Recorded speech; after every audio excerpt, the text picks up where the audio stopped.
ঈমান ভঙ্গের কারণ 10 প্রকার। যেমন 1, 2 এই সংখ্যা ছাড়া যেমন শূন্যের কোনো মূল্য নাই, আমাদের ক্ষেত্রেও ঠিক তেমনই আমাদের ঈমান ছাড়া আমাদের ভালো কাজের, সৎ কাজের কোনো মূল্য নাই, কোনো মূল্য নাই। কথা বলেন ঠিক কিনা? আমার আপনার যদি ঈমানই না থাকে, আমার আপনার যদি বিশ্বাসী, আল্লাহর প্রতি বিশ্বাসী যদি ঠিক না থাকে, তাহলে আমি আপনি যদি ভালো কাজ করি, সেই ভালো কাজগুলো কি গ্রহণযোগ্য হবে? বলেন, গ্রহণযোগ্য হবে? তো প্রিয় হাজির, আমাদের সমাজে এই ওযু ভঙ্গের কারণগুলো প্রচলিত আছে। ওযু ভঙ্গের কারণ 7টি। নুরানির বক্তব্যে অনেক হুজুর পড়ায়। নামাজ ভঙ্গের কারণ 19টি। এটা ছোট ছোট ছেলেদের নুরানির বক্তব্য থেকে মুখস্থ করানো হয়। এবং আমরা অনেকেই জানি এই ওযু ভঙ্গের কারণ 7টি জানি, নামাজ ভঙ্গের কারণ 19টি আমরা জানি। কিন্তু আমাদের সবথেকে বড় মহা মূল্যবান সম্পদ ঈমান। এই ঈমান ভঙ্গের কারণ আমরা জানি। তো প্রিয় হাজিরিন, এই ঈমান ভঙ্গের কারণ হচ্ছে 10টি। কয়টি বলেন? 10টি। ঈমান ভঙ্গের কারণ, ঈমান ভঙ্গের কারণ 10 প্রকার। এটা কুরআন এবং হাদিস থেকে রিসার্চ করে ইমাম মুহাম্মদ ইবনে আব্দুল ওয়াহাব তার একটি ছোট্ট কিতাবে লিখেছেন, ঈমান ভঙ্গের কারণ 10 প্রকার। ঈমান ভঙ্গের কারণ কয় প্রকার? 10 প্রকার। তার ভিতরে সর্বপ্রথম যে 1 নাম্বার রয়েছে, সেটা হচ্ছে আল্লাহর সাথে শিরক করা। কি করা? শিরক করা।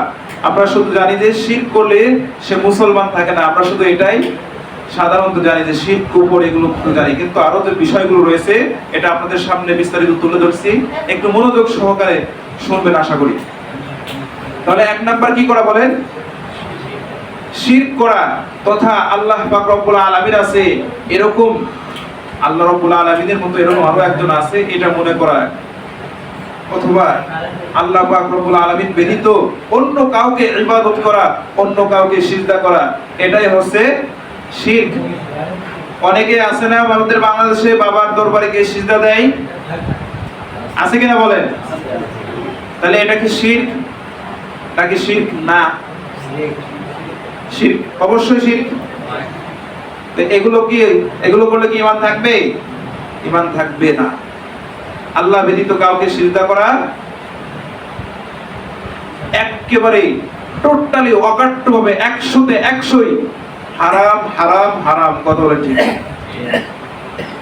তো প্রিয় হাজিরিন, 2 নাম্বার হচ্ছে আল্লাহ ও বান্দার মাঝে মাধ্যম স্থাপন করা, মানে মাধ্যম খোঁজা। আপনারা একটা জিনিস খুব বেশি ভালো করে খেয়াল করবেন এই বিষয়টা বোঝার জন্য।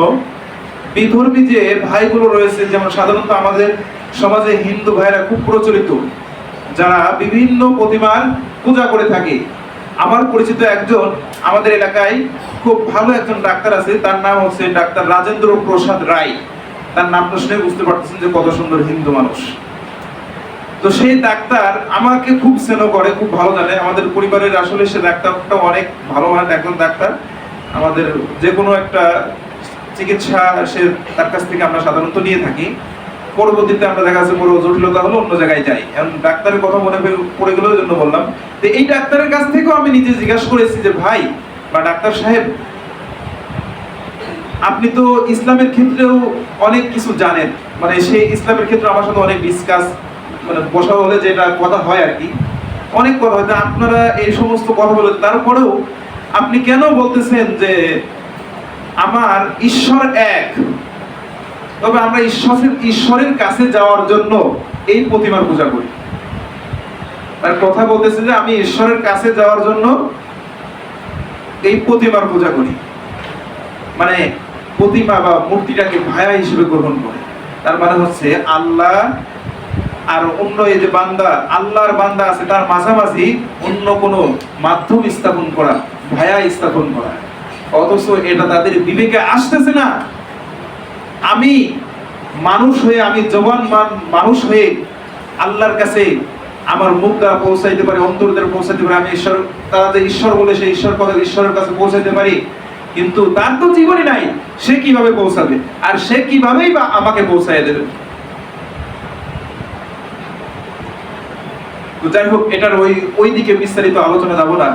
মনে পড়ে গেল, এই জন্য উদাহরণস্বরূপ এটা বললাম। আপনারাও কোনো যদি এই যে হিন্দু ভাইদের কাছে জিজ্ঞাসা করেন, তাহলে তারা কিন্তু এটা বলবে যে আমাদের কোনো কিতাব বা কোনো গ্রন্থে যে এই মূর্তি পূজার অবশ্যই পূজা করতে হবে এরকম কোনো নির্দিষ্ট নাই।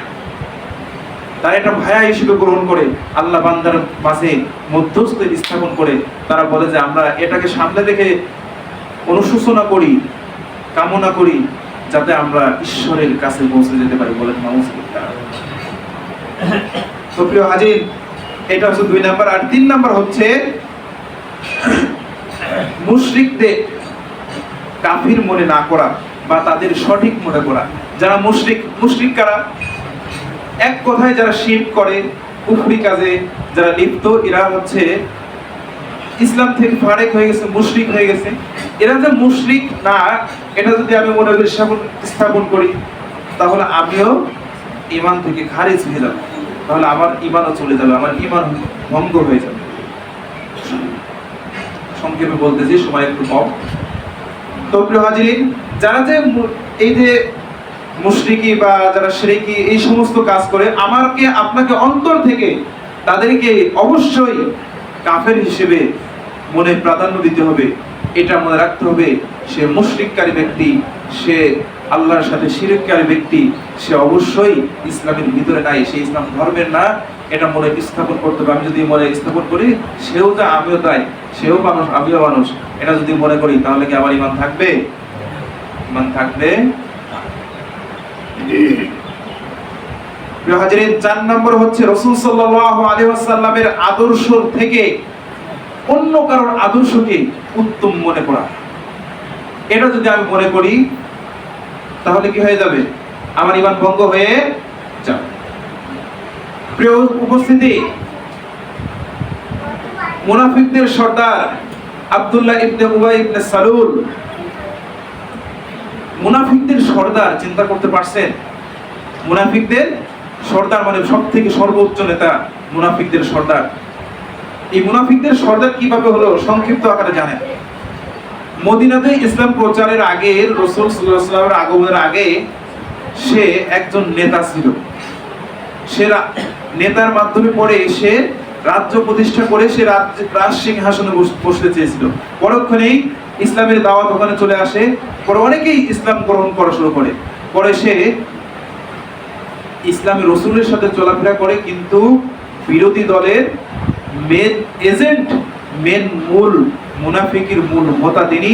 আর যেহেতু আগে সে এক পর্যায়ে নেতা ছিলেন, এই পর্যায়ে সে যে যতগুলো মুনাফিক ছিল, এই জন্য সমস্ত মুনাফিকের নেতা হিসেবে তাকে নির্বাচিত করা হয়। তার মানে সে আগে থেকেই নেতা ছিল, আর পরবর্তীতে যখন যতগুলো মুনাফিক হলো, সেই মুনাফিকের নেতা তাকে নির্বাচিত করে দেওয়া হয়। তো এই আব্দুল্লাহ ইবনে উবাই ইবনে সালুল মুনাফিকদের সর্দার। সে রাসূলের পিছনে নামাজ পড়ছে, আমার আপনার পিছনে নয়। সে রাসূল সাল্লাল্লাহু আলাইহি ওয়াসাল্লামের সাথে রোজা রাখছে, আমার আপনার সাথে নয়।